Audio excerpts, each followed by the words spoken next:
What's up, everyone? Welcome to another episode of Real Estate Moguls. I'm Findlay-Shirras, and on today's show, we're talking to the co-founder and CTO of Climb Real Estate, one of the largest real estate brokerages in San Francisco. And they're known for their innovative business model, which we're going to talk about, and their technology offerings. I've even read about it, so congratulations. Like, you guys definitely are out there for being very tech-centric. And you even have your own R&D labs partner, which I kind of want to see the relationship and why you created Climb Labs. So he founded that. But overall, I mean, if you check out this guy's bio, he is a real player in tech and in real estate. You know, and intelligence, I bet you, was just beaming out of you because you're a VP of Citigroup. So you're vetting technology. So I actually want to see what goes to your mind as a person who has vetted technologies and tech companies, I'm sure. Co-founder of a .com travel startup. So you've been playing in tech for back in the 90s and over in the Y2K area. You were an R&D manager, and this was really eye-opening for me because I thought artificial intelligence only started 3 years ago or 2 years ago. You've been doing this thing since 1998, consulting in financial modeling and neural networks and artificial intelligence. And this year, he launched a new real estate company, which you might get something out of him. So I'm really excited to chat with you. You're a big hat in the space. His name is Mark Choey or Choi? Choi. Choi. Mark Choi, thanks so much for being on the show. So let's go back to the artificial intelligence days. That was really interesting for me. So you were doing it back in 1998. 97, 98, yeah. So what were you doing back then, and how has that impacted what you do now in real estate, and are you incorporating it? Yeah, so AI was there's several booms of AI. That was probably one of the big times when AI started coming around. Computers were just getting powerful enough where you can do some damage with some of the learning algorithms. So genetic algorithms were big, neural nets were big, fuzzy logic, I don't know if you know that, was big back then. And so I did my master's in neural nets. And we were doing it, back then, applying neural nets to stock prediction was a big thing. A lot of people were doing that. So I was involved in that. Did my thesis in neural net trading on financial data and on a specific aspect of it. And yeah, so it was interesting. Today, it's making a huge comeback because computing power is just through the roof. And we calculated that what it used to take us a week to train, today takes us 3 seconds. So wow. Yeah. So that was maybe why it just kind of went dark. It went dark for a while because the hype was, you know, and it's probably going to happen again here. It's like, oh yeah, you know, it's going to be so great, intelligent, going to do everything, and then everyone's going to be like, oh well, it's not there yet.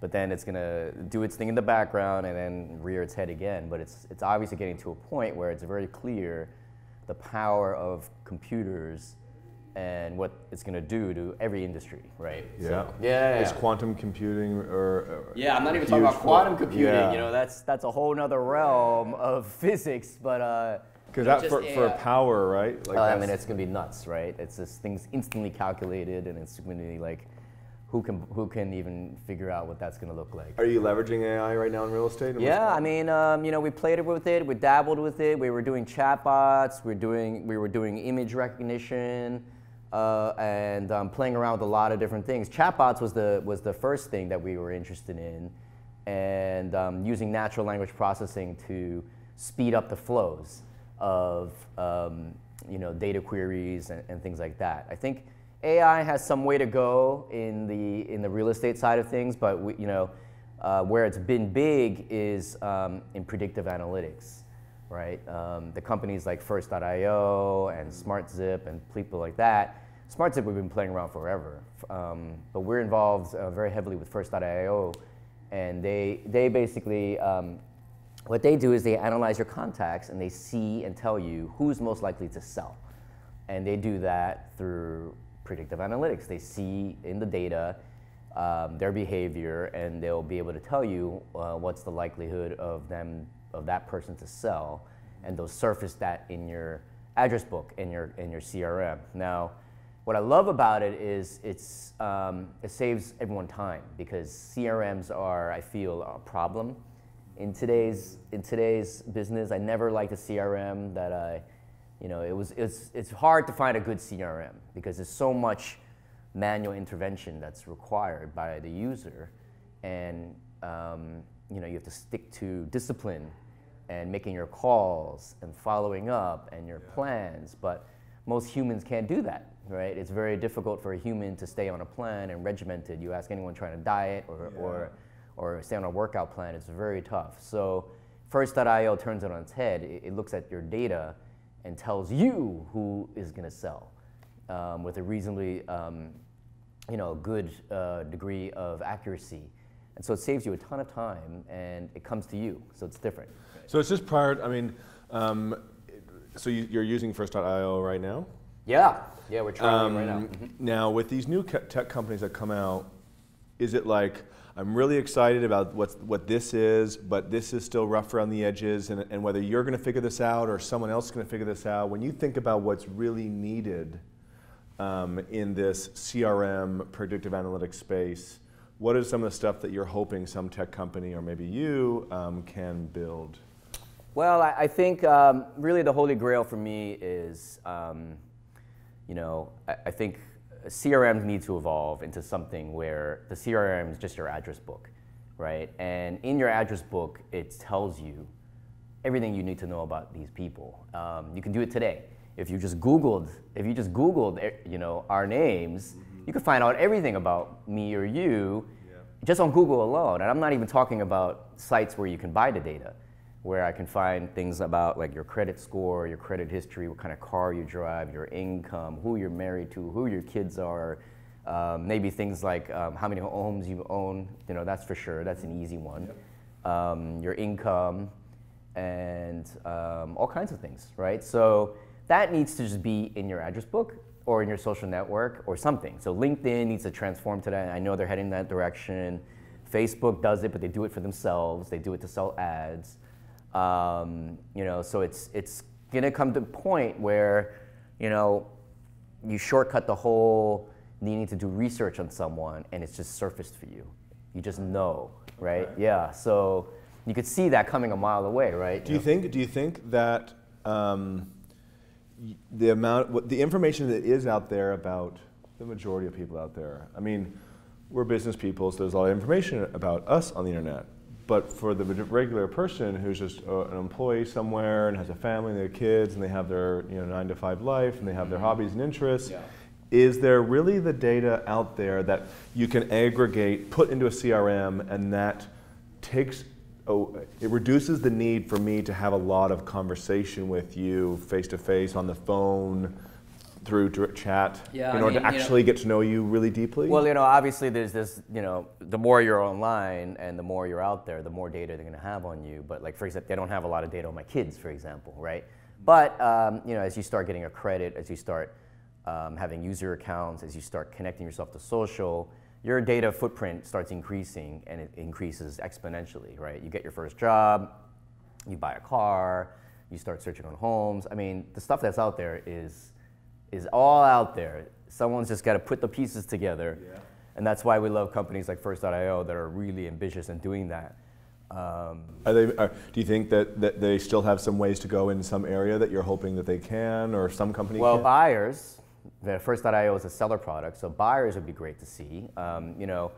If you think about it, when we meet buyers as an agent, what are we doing as agents, right? Or what are agents doing? They're trying to figure out, right, your needs by talking with you and understanding your needs and meeting with you and going to see properties, but then really trying to gauge like how likely are you to buy.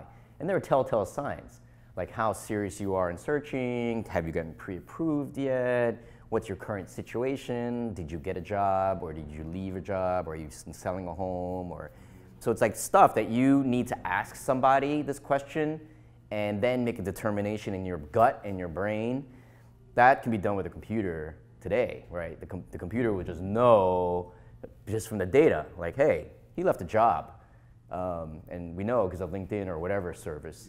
The chance of him selling goes up, right? Or they got a divorce.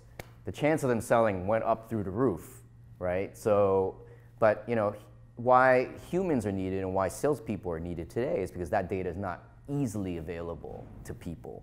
And that's just a matter of time, right? You could do it now, in fact. So, okay. Yeah. So why don't you give me, let's kind of go big picture and high level, your journey through real estate, the different companies you worked at, and now how and why you started Yeah, I mean, I started out as an engineer, electrical engineer. I did AI, as I told you. I've always been in tech. I had a .com startup in the first boom and bust, right? It was like the early version of TripAdvisor. So basically people commenting on trips and that being a portal for people, community, and then that turning into revenue generating for a travel agency, right? That didn't work out, that's fine. Then I worked for Citigroup, evaluating technology to be used in the bank. That went well, but then I got sideways. I got detoured into real estate. I started investing in real estate and doing well at it, buying things and seeing the appreciation and really getting hooked onto this real estate game. And then I got my license. I moved to San Francisco. I was investing in real estate and I got my license, my real estate license. My agent told me to get my license. And he said, hey, why don't you get your license? I think you'd be good at it. And I said, okay. And then once I got my license, I went back to him and I said, wow, this being an agent is really hard. I think what we should do is form a brokerage. So that partner was Chris Lim.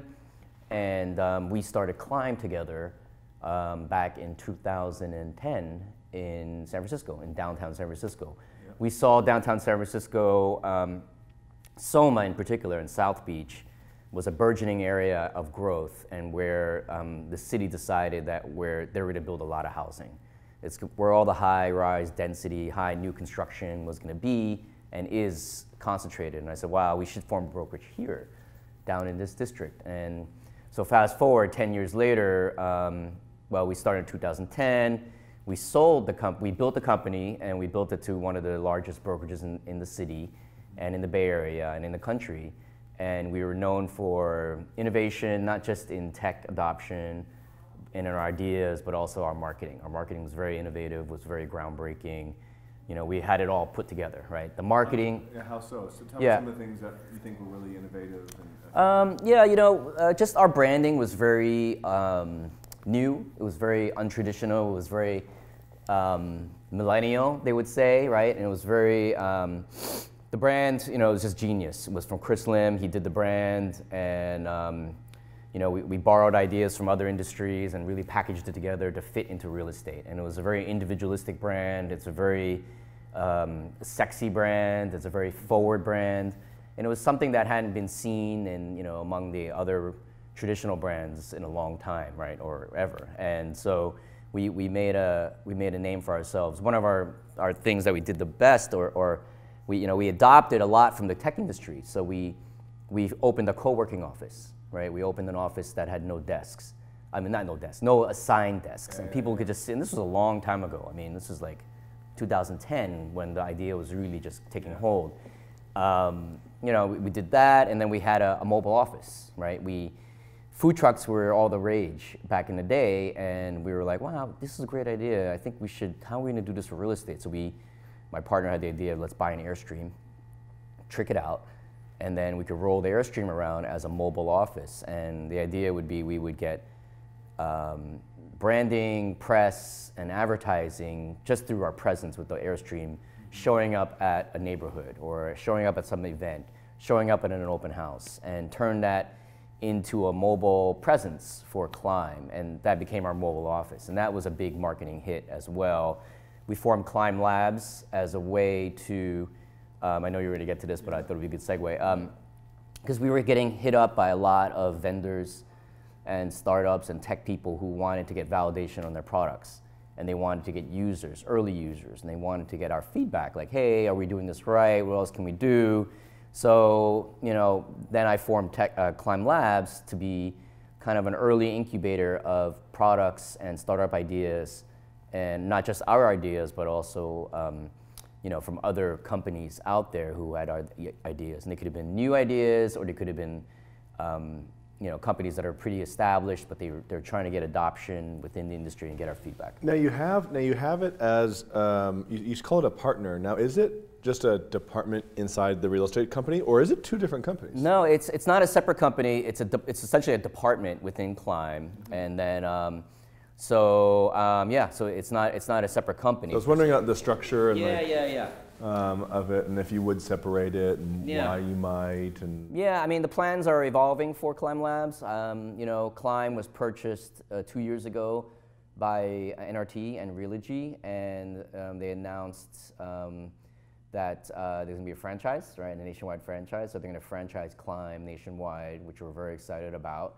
And Climb Labs is going to play a role in that future. So that's forthcoming. Yeah. So you don't have to get into the details of the numbers, but I know so our audience is a collection of lots of people in real estate, and there will be a lot of brokers watching this.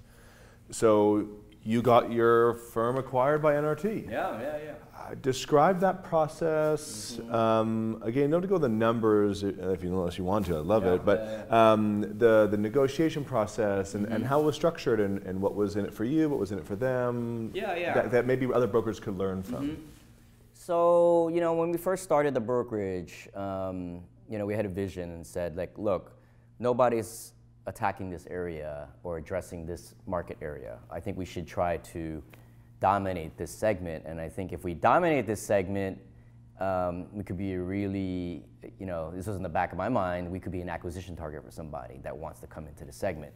And from someone from outside the area that would probably want to come in and buy market share. So that's what I thought from the beginning, and luckily we were right. We developed a good market share, we had a stronghold in the city, nobody could penetrate the market where we held the market share, and we started receiving offers. So we started receiving offers to buy our brokerage, but we didn't have counsel. So we needed an expert in the field. So Real Trend, Steve Murray, he was great. He acted as our agent or broker, right, to sell businesses, and he sells brokerages. He's super connected in the industry. He knows the valuations, and he knows the people, and he knows the whole process. So it was a great one-stop shop to do an acquisition. And yeah, he knew who to call, he knew who were the people buying, and he made a couple calls, and we got offers. He valued our company first. And its valuation is all based on profitability. The more profitable you are, given your revenue, right? You're going to have a multiple on that profit, and that multiple changes with the tides. So in hindsight, when you look back, if you were to do it all over again, is there anything that you have done differently to enhance your valuation, your multiple, that would have created more offers maybe for your brokers? It's funny. You always look back and you could always change something. You could always, you're always a regret. Oh, you should have done it this way. You should have done it that way. I think ultimately we're very pleased at what happened and the outcome. Could we have done things a little bit differently? Sure, but did we do a lot of things right? Make decisions that we did right? I think so. We did everything we could that in our power to sell it for the highest value that we could, and we timed it just right.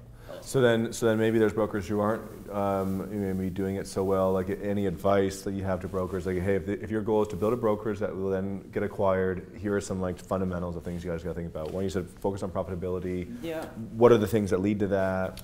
Well, what's going to lead to profitability is making sure your value proposition is good, but also making sure your agents are happy. Right, it's number one is your agents, right? So if you're serving your agents and if you're taking care of them, and they're the ones selling and bringing a profit to your company, that's your customer, your agents. So whatever you do, you got to keep the agent because once their top agent leaves, that's a bad problem. So I would figure out a way to make the agent part of the equation. Personally, okay. Yeah. So if I had to do it again, I would have done it that way. I mean, I did fight for that. I said we should make the agents part of the equation so that they don't leave or they have much greater loyalty. We don't have to worry about retention and as much as we do if they didn't have any loyalty or any sort of equity or profit sharing piece or something like that. Because that's the number one issue in the brokerage industry today is that agents can leave. And they leave for higher splits, and they leave for for greater paychecks, basically forcing the brokerage to find other ways to be profitable. And it's just it's a zero-sum game. You know, they go up, and it's worse for everybody. So you need to figure out a way to make the agent part of the equation, the equity equation, a profit-sharing equation, some equation. And there's some companies that do this well, like Keller Williams, for example, and many others. So, but I would change that. That would be the one thing. Yeah. Well, there you have it. All right. Well, hey, I'm grateful that you came here and shared your insight. You know, I'm sure there's probably lots more we could talk about if we have another interview in the future. How can people get in touch with you? You can email me at mark@choey.com. I'm active on LinkedIn and Twitter and Facebook and Instagram. So right on. Just search me, just Google me, Mark Choi, and you'll figure out a way to reach me. Well, that's it for this episode. If you haven't already, subscribe so you can keep learning from more real estate moguls like Mark. Thanks again. Appreciate it. Thanks again.